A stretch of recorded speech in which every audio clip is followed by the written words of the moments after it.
That's why I don't be going to them puffy parties. They can hug you from the front and the back at the same time. What the fuck you talking about? I mean, look, if you're into that, I'm fine with it. To each his own. I'm just saying this ain't my kind of party. I like it. It's uncomfortable. I think I belong in the girls' bathroom. Like that is going on. The reason why their groups are so close is because all of them have a certain type of STD. I think they all got the alphabet. Now, bear with me, guys, because I'm not even trying to cap. I looked at it like this. You know they're not using condoms, right? So if you're in a party not using condoms, it ain't like you can catch something twice, right? You know, so if you already got something, ain't like you can catch it again. So I believe, you know, one of my theories is that these people at these Diddy parties were so close because they all had STDs. I also didn't participate. I also didn't go to those parties. Yeah. So a lot of the celebrity culture that you don't hear saying anything is because they participated. Was there a reason you never went to those parties back in the day? Obviously, I know what was going on there, but is there a reason you never did? I'm just not with all that for people. Like all of the stuff that he's doing, I'm not into that type of stuff. I'm just a little more, maybe you could say basic or normal. For years, hip-hop has thrived on big personalities, rivalries, and shocking secrets. Few beefs have been as public and long-lasting as the one between 50 Cent and Diddy. What began as competition between two New York giants has turned into nearly 2 decades of open hostility, with 50 calling out Diddy whenever he gets the chance. But recently, this feud has gone beyond trolling or social media jokes. 50 Cent has backed shocking claims about what really went down at Diddy's infamous parties. He says he knows which celebrities were involved, and his words are shaking the industry.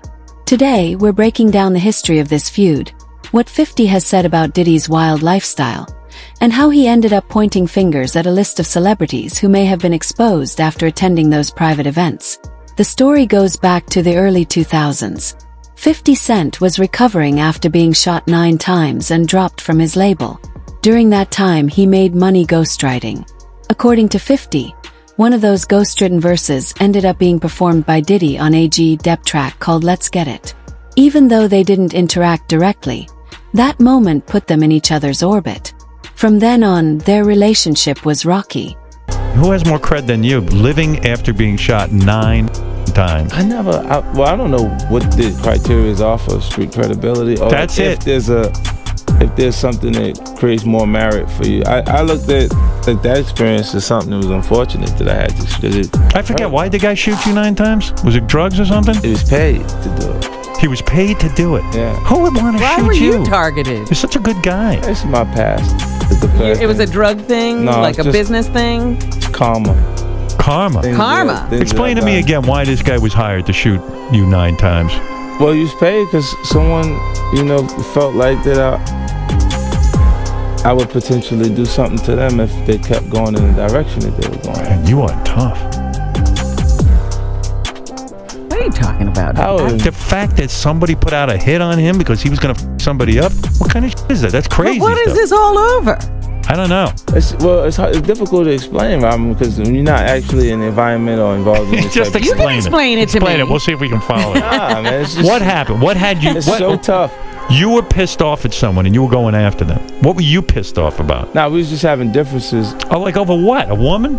Nah, no just way. going back and forth. Like a guy got robbed in the actual neighborhood. And he accused you of robbing. Nah, he just seen me communicating with someone who actually robbed him. And he misinterpreted the conversation because he seen me laughing and us talking, but he didn't know I grew up with the guy. You're talking to a guy who you don't even know f***ed up this other guy. Yeah. And now all of a sudden they think you're in cahoots with this guy. Yeah, because you see you laughing and talking, they figure you laughing and talking about them. Pain-wise, how bad is it to get shot in the face? Like, I mean... Probably... I don't know how to describe that outside of... Is it a 10 on the pain scale?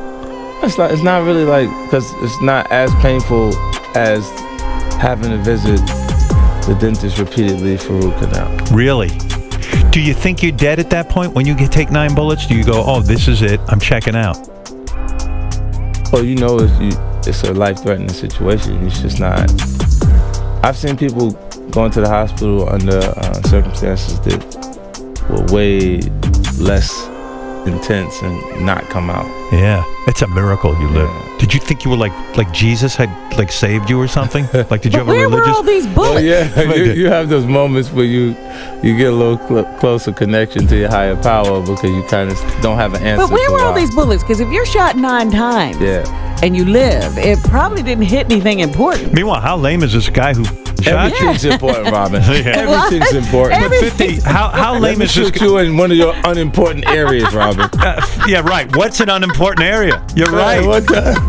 Oh yeah, he shot you in unimportant areas. Do I'm you, talking medically. but it's amazing your face isn't scarred from getting shot in the face, I right? got the little dimple. Oh, is that what it's from? Side, yeah. By 2002, 50 Cent was rising as one of the toughest voices in hip-hop, and he wasted no time taking shots at anyone in his way. Diddy quickly became one of his favorite targets. But this wasn't just about competition. 50 seemed to distrust Diddy from the very start, often hinting that dark secrets were hidden behind the flashy image. Over the years, he accused Diddy of shady business deals, questionable behavior, and even ties to violence. What makes this feud different is its longevity, nearly 2 decades, and the fact that it only seems to get stronger with time. As Diddy's empire grew, so did the scandals surrounding him. While most rappers and celebrities stayed silent, 50 Cent did the opposite. He used Instagram, interviews, and even his own TV shows to poke fun at Diddy. Sometimes his comments were playful, but more often they carried heavy implications. He mocked Diddy's behavior, called out his contradictions, and made sure to keep the spotlight on the feud. It comes back, and it's like all of Puff's problems are coming from the ministers touching little boys. What you mean? The laws are the way they are because Because of the priests. the priests touching little boys. Oh.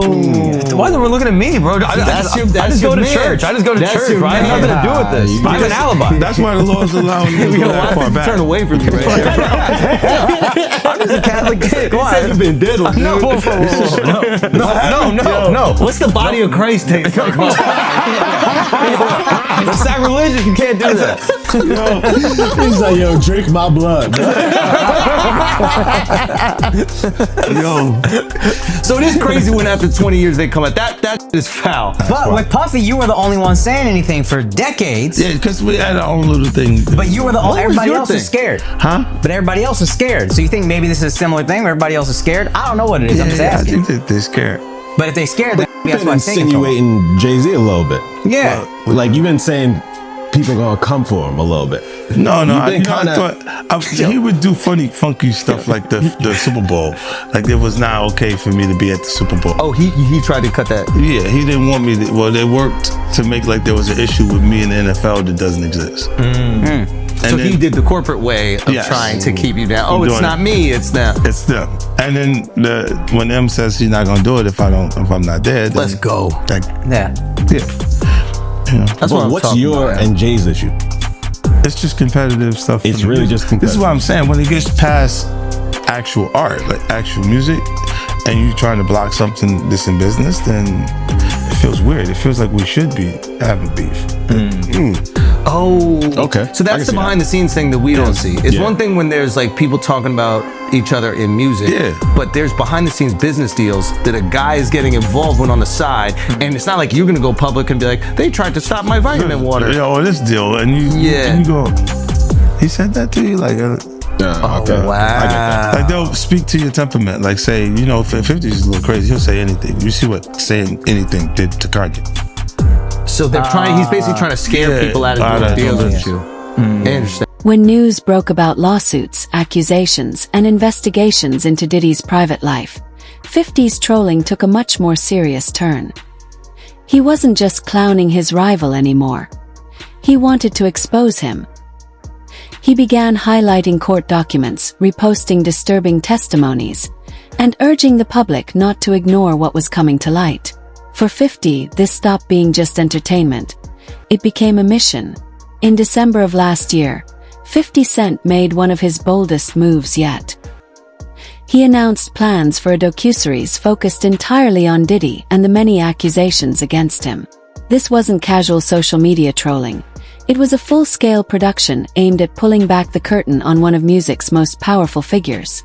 By May, 50 had already sold the rights to Netflix, guaranteeing that the story would reach millions of viewers worldwide.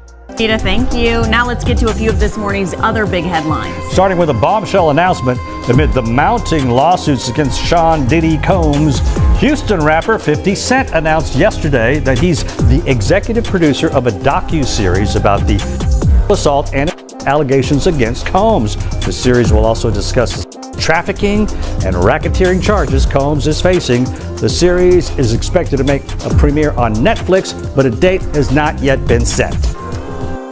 So you have something huge coming up, which is a documentary about P. Diddy, Puff Daddy, P. Diddy. Yeah. Did he do it, right? Yeah. I know you've been heavy on social media talking about it. He did it. And I'm the only one who's been vocal about this long before it actually. Oh, you've been saying this for a long time now. And then no one was, they're just, why is he saying this? And now it's coming out like crazy. I mean, but I also didn't participate. I also didn't go to those parties. Yeah. So a lot of the celebrity culture that you don't hear saying anything is because they participated to a degree. Was there a reason you never went to those parties back in the day? Obviously, I know what's going on there, but is there a reason you never did? I'm just not with all that freaky. All of the stuff that he's doing, I'm not into that type of stuff. I'm just a little more, maybe you could say basic or normal. You go to the 90s, and Kiki D said they paid him to kill Tupac. Yeah. So look, you get the craziest accusations. You had TMZ created a docuseries. They went to Tubi, but the series is saying the downfall of Diddy. You're one of the first persons in entertainment to really call out people and kind of have that authority in that, to be able to call people out. I mean, which is pretty amazing. You're kind of, in some ways, draining the swamp of Hollywood. I don't have a support system. I don't have a support system of a peer group of artists that I require to do what I'm doing. I've had to be on my own from the beginning. So I don't necessarily have a responsibility to behave a certain way, according to them. And look, if I didn't have an award-winning director doing it, if I hadn't put the right people in place to produce it properly, I would understand why they would question or doubt anything. This feud is no longer just about rap. It's about power, secrets, and a truth that refuses to stay hidden. With 50 Cent pushing harder than ever, the pressure on Diddy and those around him is only growing. The question now is, how much longer can the facade hold? Stay tuned because this story is far from over, and you won't want to miss what comes next.